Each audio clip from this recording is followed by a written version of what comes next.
ಎಂತ ಗೊತ್ತುಂಟಾ, ಯಾರೆಲ್ಲ ಕನ್ನಡದಲ್ಲಿ ಒಂದು ಹೊಸ ರೀತಿಯ ಒಳ್ಳೆ ಕಂಟೆಂಟ್ ಇರುವಂತ ಮೂವೀಸ್ ಆಗಿ ಸೀರೀಸ್ಗಳು ಬರಲ್ಲ ಅಂತ ಹೇಳ್ತಾರಲ್ಲ, ಅವರೆಲ್ಲ ಈ ಸೀರೀಸ್ನ ನೋಡಲೇಬೇಕು ಅಂತೀನಿ.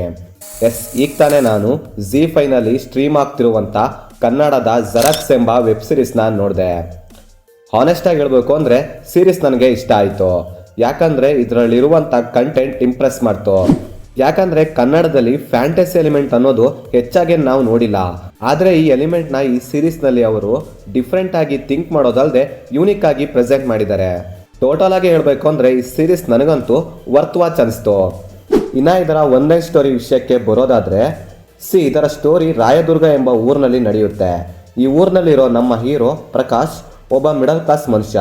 ಇವನ ಬಳಿ ಒಂದು ಹಳೆ ಜೆರಾಕ್ಸ್ ಮಿಷನ್ ಇರುತ್ತೆ. ಆ ಜೆರಾಕ್ಸ್ ಮಿಷನ್ನ ಇಟ್ಕೊಂಡು ಅವನ ಲೈಫ್ನ ಲೀಡ್ ಮಾಡ್ತಾ ಇರ್ತಾನೆ. ಈ ರೀತಿ ಲೈಫ್ ಲೀಡ್ ಮಾಡ್ತಿರೋ ಇವನ ಲೈಫ್ನಲ್ಲಿ ತುಂಬಾ ಅಂದ್ರೆ ತುಂಬಾ ಸಮಸ್ಯೆಗಳಿರ್ತವೆ. ಹೀಗಿರೋ ಇವನ ಲೈಫ್ನಲ್ಲಿ ಒಂದು ಟ್ವಿಸ್ಟ್ ಬರುತ್ತೆ. ಅದೇನು ಅಂದ್ರೆ ಇವನು ಹಾಕಿರೋ ಅಂತ ತಾಯ್ತದಲ್ಲಿ ಒಂದು ಸೂಪರ್ ಪವರ್ ಇರುತ್ತೆ.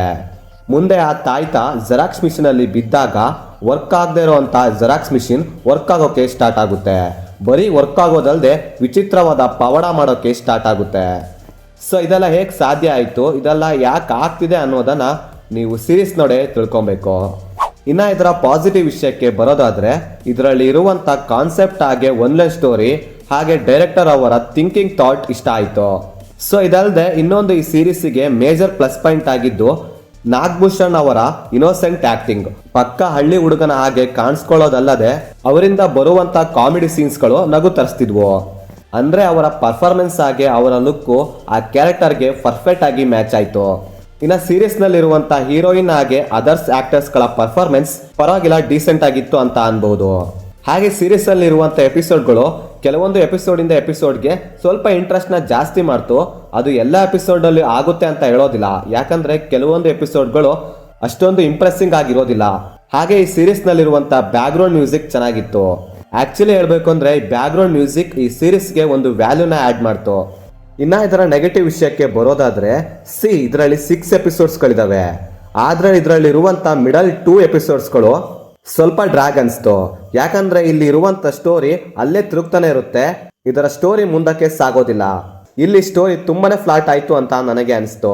ಇನ್ನ ಈ ಸೀರೀಸ್ ನಲ್ಲಿ ಇರುವಂತ ಎಮೋಷನ್ ಆಗಿರ್ಬೋದು, ಲವ್ ಸ್ಟೋರಿ ಆಗಿರ್ಬೋದು, ಯಾವುದನ್ನು ಕೂಡ ಪ್ರಾಪರ್ ಆಗಿ ಯೂಸ್ ಮಾಡ್ಕೊಂಡಿಲ್ಲ. ಈಗ ಹೇಳಿದಂತ ಈ 2 ಎಲಿಮೆಂಟ್ ನ ಪ್ರಾಪರ್ ಆಗಿ ಯೂಸ್ ಮಾಡ್ಕೊಂಡಿದ್ರೆ ಇದೊಂದು ಒಳ್ಳೆ ಸೀರೀಸ್ ಆಗ್ತಿತ್ತು ಅಂತ ನನಗೆ ಅನಿಸ್ತು. ಇನ್ನ ಓವರಾಲ್ ಆಗಿ ಈ ಸೀರೀಸ್ ಹೇಗುಂಟು ಅಂತ ಹೇಳೋದಾದ್ರೆ, ನೀವೇನಾದ್ರೂ ಒಂದೊಳ್ಳೆ ರೀತಿಯ ಹೊಸ ಕಾನ್ಸೆಪ್ಟ್ ಇರುವಂತ ಕನ್ನಡದ ವೆಬ್ ಸೀರೀಸ್ ನ ನೋಡ್ಬೇಕು ಅನ್ಕೊಂಡಿದ್ರೆ ಈ ಸೀರೀಸ್ ನ ಟ್ರೈ ಮಾಡಿ ನೋಡಿ, ಇಷ್ಟ ಆಗುತ್ತೆ. ಇದಾಗಿತ್ತು ಫ್ರೆಂಡ್ಸ್, ನಾನು ಈ ಸೀರೀಸ್ ನೋಡಿದಾದ್ಮೇಲೆ ನನಗನ್ಸಿದಂತ ಒಪಿನಿಯನ್. ನೀವೇನಾದ್ರೂ ಆಲ್ರೆಡಿ ಸೀರೀಸ್ ನೋಡಿದ್ರೆ ನಿಮಗೇನು ಅನಿಸ್ತು ಅಂತ ಕೆಳಗಡೆ ಕಮೆಂಟ್ ಮಾಡಿ ತಿಳಿಸಿ. ಮತ್ತೆ ಬೇರೆ ವಿಡಿಯೋದೊಂದಿಗೆ ಆದಷ್ಟು ಬೇಗ ಸಿಗುವ. By friends.